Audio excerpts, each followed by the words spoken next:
Loads of people online are asking about anything other than white flour. Well, here is a quick, easy, tasty, natural wholemeal loaf!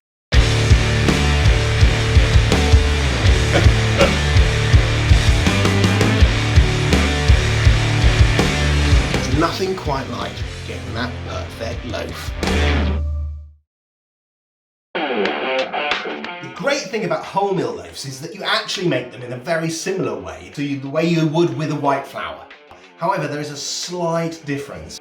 Wholemeal flour isn't quite as processed as white flour. It's still got some of the shells from the original grain on it. That means that you get more fibre in your loaf, and actually it can mean that some of the nutrition is kept in this because it's not milled quite as hard. Saying that, with the husks in there, you have to work it harder to make it stretchy.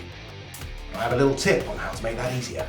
So what you'll need for your whole grain loaf is 400 grams of whole grain flour, 7 grams of easy bake yeast, 200 ml of water, 50 ml of separate water, and I'll explain that later, and 10 grams of salt. So what we're going to do is very simple. We take our flour, then we take our yeast in there too. Remember, give that a stir around.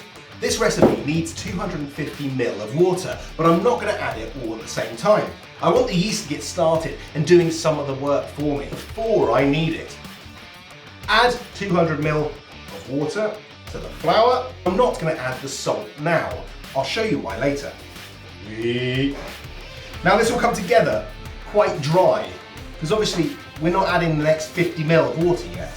Don't panic. Don't panic. Don't panic. Whole grain flour. It smells amazing when you make it red. See that? See, it's looking quite dry. Make sure you get all the flour into the dough. There you go. See? So you give it a little bit of a work at this point, not too much.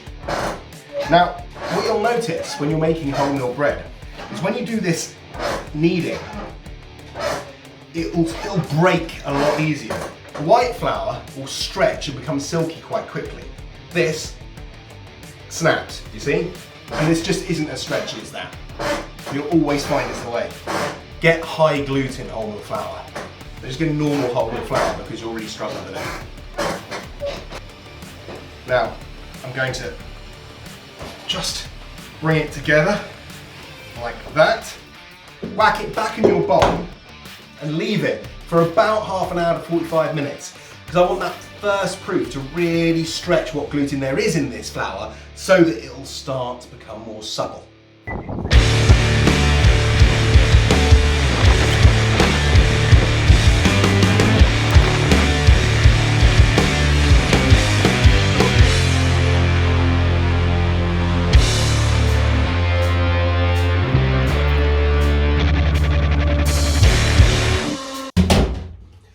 That's been proving in the garden now for about 35 minutes. Quite a lot bigger. Now that yeast is going to really stretch the glutens in this bread to become springy. Right, remember I said don't put all the water in and keep this quite dry. There's a reason for that. This is warm water. Now I'm going to add my salt to the warm water.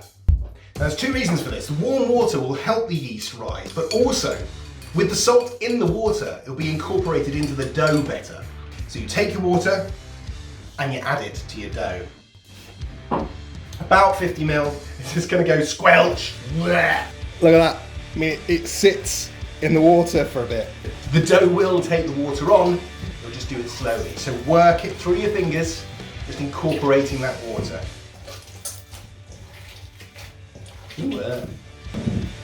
Right, you see, that started to come together as a dough ball again. So, whack it on the table, get some flour, which I've forgotten, hang on. Get your flour, now I've got it. Sprinkle a little bit over the top, like that, stop it sticking everywhere. And now you're going to start working this dough. See how stretchy that is? That comes from the first proof. This is where this becomes useful. It's starting to get really stretchy now. That's what we're after. It's really worth putting this extra time in when it comes to wholemeal flours, because you don't want a really cakey, squidgy loaf. which will happen if you don't work it or prove it. Whew. Hard work on a sunny day.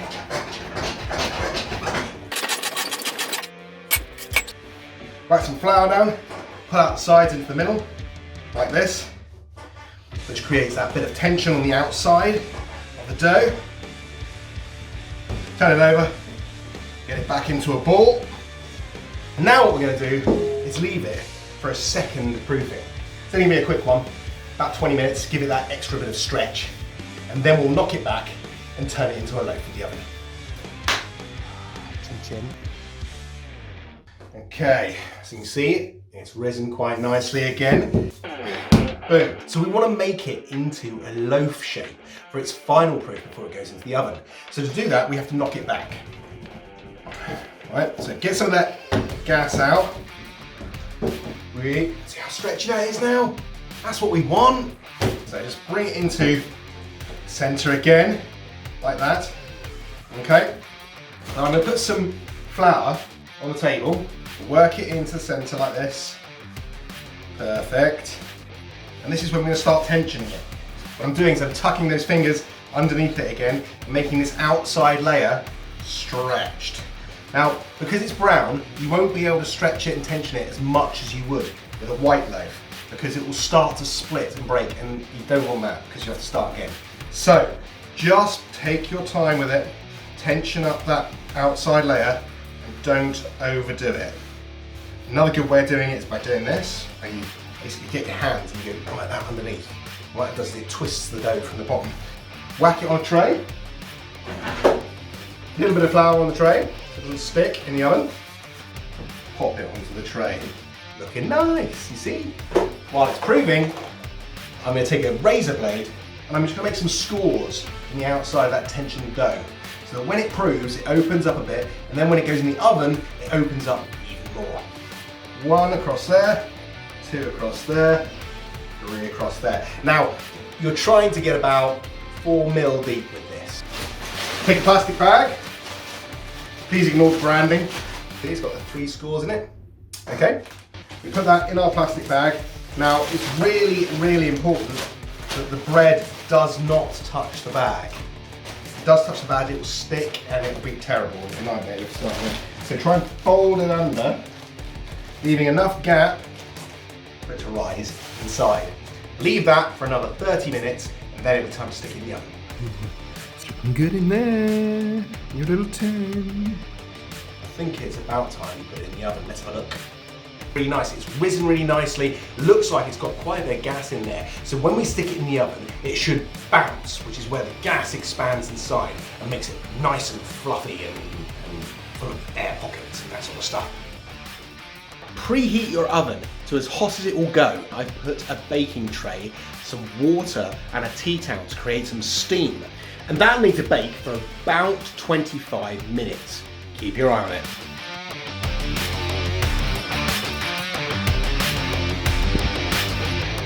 And remember, 15 minutes before the bake is finished, take the tray with the water and the tea towel out and turn the temperature down to 180 degrees. And here we have it, our wholemeal loaf. Hot, hot. Hollow sound means it's cooked all the way through, perfect. When it's cooled down, slice it up and eat the natural goodness.